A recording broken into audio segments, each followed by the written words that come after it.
great crowd. One of the, thank you, Susan. One of the great pleasures of my professional life has always been to work with the Cutaneous Lymphoma Foundation, which I started working about, I think, 10, maybe 12 years ago. Both in terms of meeting patients in forums like this, as well as working with the foundation more on the administrative side, or on the board, or on the research panel. So Susan and her team are doing a wonderful job. I think that kind of an event like this really reflects the kind of organizational skills that the foundation does. You know, the Cutaneous Lymphoma Foundation is the only patient advocacy organization in North America, really, for patients in the world. So it's, I think we are all very fortunate, both on the physician side, to have the opportunity to work with a partner like this, as well as from the patient side, that you have the resources that the foundation is providing. So the other thing I want to say is Happy Mother's Day to all the moms that are here in the audience. Know that my wife is here somewhere in Memphis with 4 kids. So my 4 kids are all in Ohio, but I know how the importance of moms in the life of everyone is. And my mom is in Italy, so. All right, so the goal of this initial presentation is to give you all an idea of what cutaneous lymphomas are from the standpoint of the scheme of how we look at cancers of the lymphatic system. So there are a lot of words that are used by doctors in terms of defining lymphoma, and we're going to go through some of these words over the slides here one by one. The other thing I want to do is that, first of all, we're going to talk about mostly T-cell lymphoma, but we have also something on B-cell lymphoma. We're going to talk about a little bit LYP as well. But most importantly, if there's anything during my presentation that you feel really you didn't really understand exactly what's confusing, stop me right away. So because very often you are not the only one who is confused in the audience. So we probably want to kind of clarify some of those. So raise your hand, stop me, I'll stop. Okay, so when we talk about lymphomas, as you will see in a second with the next slide, we're talking about diseases or malignancies or cancers of the lymphatic system. So this shows what the lymphatic system is. It's not just one organ in the body, and I hope you can all see, or I'm in the way, okay. Is a collection of different organs that includes the blood, the digestive tract, the respiratory tract, including the skin. And the lymphoid organs really kind of primarily involved in the production of the cells of the lymphatic system are the bone marrow, where, as far as we understand, all the cells are initially produced, and then they move from the bone marrow into the peripheral organs, where they undergo additional changes, they differentiate, and so on. The thymus is another central organ for the T cells, the lymph nodes, the spleen, the tonsils, the adenoids. These are organs where the B cells do a lot of their development and the maturation. So it's not like prostate, you know, there are not many prostates across the body, it's only one, and we know where it is. So it's a different type of organ. When we look at the cells of the lymphatic system, the cells of the lymphatic system are called lymphocytes, because cyte means cell. And you know that for cancers, whenever we define cancer, we tend to define it according to the name of the cell, and then we add the oma. Okay? So for example, carcinoma is a cancer of the epithelial system, the lining of some of the organs, and then the cancers, we call them carcinoma. So because the cells of the lymphatic system are called lymphocytes, we call cancers of the lymphocytes lymphomas. Now, this cartoon here shows the differentiation of the cells. So these occurs in the bone marrow. I said that most of the cells are produced in the bone marrow from an original progenitor here, and then it splits into lymphoid and some other type of cells. The myeloid is the one that gives rise to red cells, platelets, neutrophils, and all the other white blood cells, and the lymphoid give rise to natural killer T cells and B cells. So these are the cells that when become malignant, cause lymphoma. Just a couple of words about the classification of lymphoma. You are all familiar with the fact that there are non-Hodgkin's lymphomas and Hodgkin's lymphoma, right? And these are all terminologies sometimes get confusing because what's the difference between Hodgkin's and non-Hodgkin's? Is a B cell, T cell, NK.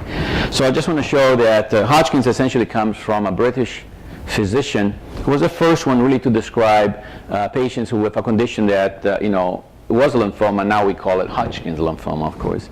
And this is Dorothy Reed, who was a young woman, pediatrician, the first woman to go to medical school at Johns Hopkins in Baltimore. She was born in Columbus, Ohio, and that's why I'm putting in here as well. But she's the one who described the cells that clearly make the distinction between Hodgkin's and non-Hodgkin's. So this is a slide showing a tissue slice essentially stained with some particular markers, and you see these cells right here, these large red cells here with multiple nuclei. When a pathologist sees a tissue of lymphoma and sees these cells, then that lymphoma is called Hodgkin's lymphoma. When those cells are not there, they're called non-Hodgkin's lymphoma. There are a number of additional markers, of course, but this is really where it all started and how the difference was made. Now, this slide is going to show you, in terms visually, what the breakdown of lymphomas is in terms of also in terms of relative frequency. So, on average, there are about 78 to probably next year 80,000 cases of lymphoma as a whole. So, of those, about a minority of them are going to be Hodgkin's lymphoma, about 9,000 cases a year, and the rest are going to be non-Hodgkin's lymphomas. So non-Hodgkin's is the majority of all the lymphomas. Of those non-Hodgkin's, about 85% are B-cell non-Hodgkin lymphoma, and the rest are T-cell or NK cell. Of the T-cell, which are typically the type of lymphoma that really focus on this type of educational forums here, the majority of them are called peripheral T-cell lymphoma. So these are systemic lymphoma, lymphomas that affect the spleen, the bone marrow, the lymph nodes, and so on. And only a minority are cutaneous T-cell lymphomas. Now, of the B-cell lymphomas, there is also a very small subset are called cutaneous B-cell lymphomas because they originate and they manifest themselves predominantly in the skin. And then there is a set of additional lymphomas that are neither B or T, are called NK, and these are very rare diseases that we often don't see frequently. Of the cutaneous T-cell lymphoma, there's one more split. The majority of them are mycosis fungoides or Sézary syndrome. And then there is a minority of them that are non-mycosis fungoides or Sézary syndrome, and these include anaplastic large cell lymphoma, lymphomatoid papulosis, and all of those. So if we take all of that, the right lower corner of this figure right there, those are what we call cutaneous lymphomas. I don't know if this provides kind of an explanation of where they are. So you can see that the cutaneous lymphoma really are a minority of all the non-Hodgkin lymphomas that there are. This is another way of looking at the classification. This is a very busy slide, more complicated than it should be, but the only thing I want to do is I want to point out that if we look at all the T-cell lymphomas right here, we divide them in cutaneous T-cell lymphoma, extranodals, meaning involving organs other than the lymph nodes and other than the skin, and then lymph nodes, and then blood. And this is a classification that is helpful for doctors in terms of understanding how these lymphomas manifest, how to make the diagnosis, and so on. And you can see that of the cutaneous T-cell lymphoma here, you have mycosis fungoides, which is indolent, primary cutaneous T-cell lymphomas affecting CD30, expressing CD30, that is also indolent. Then you have transformed MF, Sézary, and gamma delta, which are more aggressive. Okay? Talking about B-cell lymphomas, I just have a couple of slides. There are three major types of B-cell lymphomas of the skin: marginal zone lymphoma, follicle central lymphoma. And both of these are very, very indolent. Prognosis is excellent. And then the minority of them is called diffuse large B-cell lymphoma leg type, which, as the name says, tend to affect the legs predominantly. And these are very aggressive and difficult to treat. This is the appearance of some of these lesions. The scalp is often involved. And these are other cutaneous B-cell lymphomas. We can talk about treatment either at the end of this talk or at the end of my next talk or during the questions. This is the breakdown of the different types of mycosis fungoides and T-cell lymphomas. Mycosis fungoides, there are many different types, but in terms of 3 major types recognized: folliculotropic, which means it tends to affect the hair follicle. I'm going to move because I don't think that everyone can see. And anaplastic, syringotropic and hypopigmented type, which is more common in African Americans, and it shows with a loss of darkness of the skin. Then you have Sézary syndrome, which is a minority of the cases of, as you can see, 60-70%, here 5 to 10%, probably even less than 5%, and then the CD30 lymphoproliferative disorders, and then other rare types. I just want to say, Dr. Wang is going to talk about staging. I just want to mention 2 things about staging which I think are very important, and I want to emphasize it, perhaps even re-emphasize it. Dr. Wang is going to talk about it. But the concept of staging is mapping the cancer in the body, so knowing where the lymphoma is in the cases of lymphoma. So we want to know how much there is and where it is. So percent of skin surface involved, number of lymph nodes, the size of the largest lymph nodes, something about the blood work, and so on. So this is intuitive. The purpose is really multiple: predict curability, predict survival, assess response to treatment, monitor for relapse, and define special needs. This is in general in lymphomas. So one thing about lymphoma and the staging that is important to remember is that unlike most other type of cancers where staging is crucial in determining whether or not the lymphoma is curable or not, say for example lung, breast, prostate, and so on, the staging in lymphoma really is not the same thing, because lymphomas, and I'm not talking about specifically CTCL right now, but it could be other type of lymphoma. If the lymphoma is curable, the lymphoma is curable also in advanced stage. Okay, it's more curable, of course, in early stage as opposed to advanced stage, but it's still curable. So, for example, here, for lung, prostate, and breast, if you have anything more than stage 2, the curability is really low. In lymphoma, on the other hand, it's not the stage that matters, is what type of lymphoma you have, not the stage, what type. So there are some lymphomas that are curable and some lymphomas that are not curable. And that's really kind of the whole conceptual difference between the importance of staging in all other cancers and lymphoma. And this also holds true for CTCL. A few words that you are going to likely to encounter in lymphoma in your clinic, seeing the doctors. There are a set of names that are clinical, so meaning that they relate to the patient, and then terminology that we use to describe biopsies in tissue. Okay, so you may have heard some of these names already and some of these words. We talk about indolent for when we talk about the lymphoma in the patient. So indolent means a cancer grows slowly, treatment may or may not be necessary at that particular time, and then usually is not curable. So this is kind of a counterintuitive point that sometimes is difficult to really absorb. If a lymphoma is not aggressive, why would it not be curable? Well, curability means that once you treat it, it's going to go away and it's never going to come back. And that behavior is really independent on how fast the lymphoma runs. In some cases, the lymphoma may run very slow, but it's not curable because it responds and then it comes back. It responds and it comes back. In this sense, mycosis fungoides is a very good example of that because you go through treatment, you have a good response, and then it comes back. On the other hand, aggressive lymphomas grow rapidly. The treatment is always necessary for survival. If you don't treat it, the patient dies. And they're often curable, although not always. Therefore, which one of these is better to have? Is it better to have an indolent or is it better to have an aggressive? Well, if you have an aggressive that is highly curable, then perhaps it's okay. But if you have an aggressive that is not curable, then that's not good. So on the other hand, if you have an indolent lymphoma, something that you can go on and on and on with multiple treatments of your lifespan, then of course it's not good to have active disease, but at least you can actually have a life, and often with a decent quality of life, and go on with treatment, particularly with the treatments we have right now. For the biopsy, we talk about low grade, we talk about high grade. So low grade means that, histologically under the microscope, the cancer cells look small, monotonous. Most of them are resting, so they're not replicating. High grade, on the other hand, the cancer cells are big, they look ugly. Most of them are dividing and growing, and that tends to correspond, these are corresponding between this high grade on the tissue and aggressive behavior in the clinic.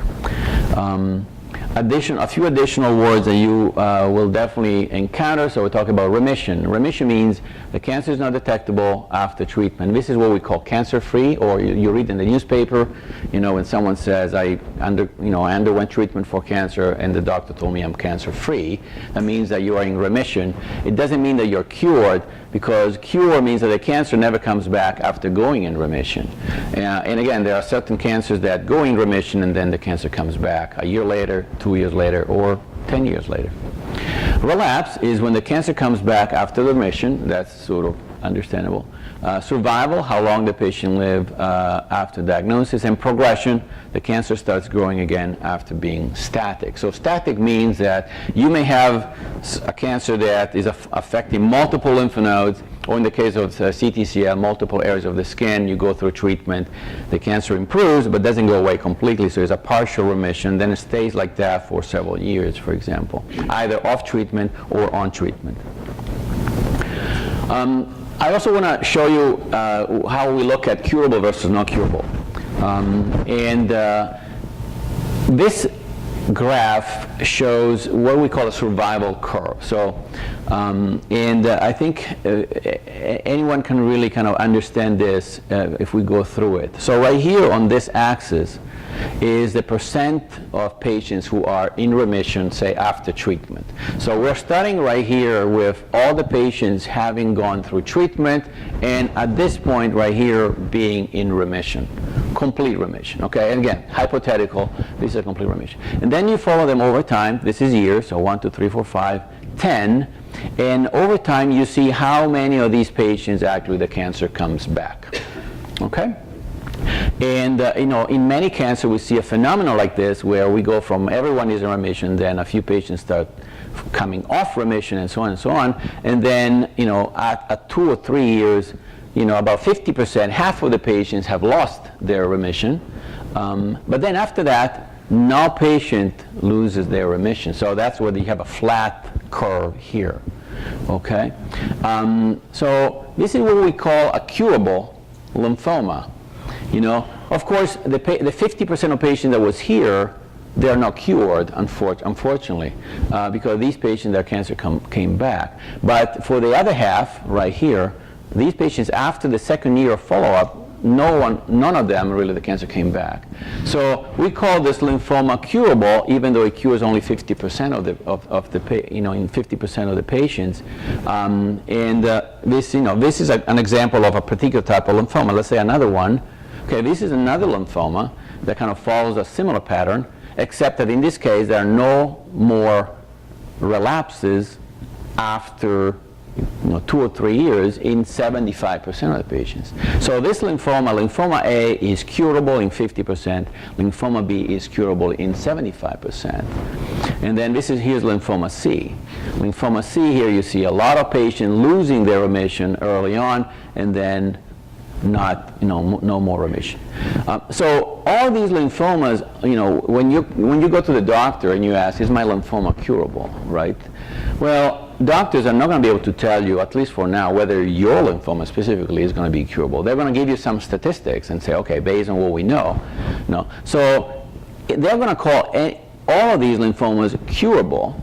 Okay, but there's a big difference between having lymphoma C and lymphoma B, because lymphoma B is highly curable. Lymphoma C is not highly curable, right? So I think that it's important that you ask, in your particular case with CTCL, the type of questions are different. These apply more to all the type of lymphomas in general. But I think that this kind of conversation about exactly what the data for survival is an important conversation to have. Finally, look at this. So this is a lymphoma D, where if you just wait long enough, you wait 10 years, pretty much all the patients, the lymphoma comes back, right?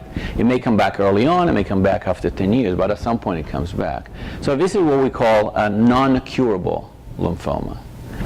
because you don't see any point where this curve here is flat. And an example of this lymphoma would be, in B cell would be follicular lymphoma, but in T cell would be cutaneous T cell lymphoma, because, you know, with very few exceptions, in most cases the lymphoma comes back. Of course, it comes back in the skin for the most part, but it does come back. And that's what we call CTCL, non-curable. Okay? Finally, I want to show you some ideas about, in concepts about the treatment, the sequence of treatments, and how we look at overall the timeline of care. And this applies to aggressive lymphomas and incurable lymphomas, so a subset of aggressive lymphomas are curable. This is what happens in those patients. You know, the patient gets diagnosed and staged, the treatment starts here. In general, we call this treatment induction or frontline. There are a number of different words we use. At some point halfway through the treatment, we take a look and see how things are going. We do another scan. We see if the lymph nodes are going away. And in many cases, things are going well, but in some cases, you have early progression. You know, and in that situation, early progression means that the patient is really not responding as well as you would like, and then that patient will have to come off and start some other treatment. Or you see early response, then you're confident that things are going well, that you continue with the treatment. At some point, you finish the treatment, so there's not, you know, an endless duration of the treatment, and then you have to figure out whether the patient has responded or not.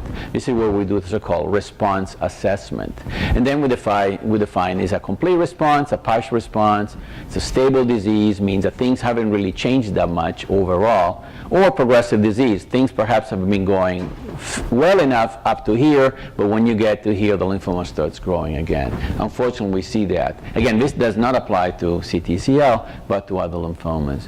And then we stop treatment, so at that point, we just follow up the patient. We do the follow-up here. At some point, there may be a relapse, and then, you know, either there is no relapse and the patient is cured, or there is relapse and the patient goes on to have another line of treatment. For some B-cell lymphomas, for example, this is a typical pattern. Now let's take a look at lymphomas that are so-called indolent or chronic, and I guess a CTCL could be an example of this. So in the case of CTCL, you still go through diagnosis, you do the staging, you start treatment. We do also follow up and see what's going on with the patient. Are we happy how the response is? How does the skin look like, for example? Are those spots going away? Are the patches improving? Is the itching going away? Are the tumors going away? And so on. We continue the treatment. And then at some point, and in here, you know, the duration of this treatment can be much longer than the duration of treatment for some of those other patients I showed before. At some point, we define the response, and even in CTCL, we say, okay, is a complete response, partial, stable, or progression? The difference between a chronic indolent lymphomas, including CTCL, and the other aggressive lymphomas is that often we tend to go on with some treatment long after the patient has responded. A good example is ultraviolet light therapy, for example. Things may go away, you know, fairly soon or after a few months, but you still continue with the ultraviolet light for a while. Sometimes we continue with tyrogretin and other systemic therapies. And then we do the follow-up on maintenance, and then at relapse or progression, when the disease comes back, what we do is we go back. You know, we say, okay, we can resume treatment here, and we call this looping back. And in CTCL in particular, we can do this looping back many times. That's the one good thing about CTCL. You do ultraviolet light therapy, for example, you do it for a while, then at some point you stop, and perhaps a year or two later the patches start to come back. Then you can go back on ultraviolet light. This is completely different from all the other lymphoma, the aggressive lymphomas that I show, where you just cannot go back to the same chemotherapy because it will not work.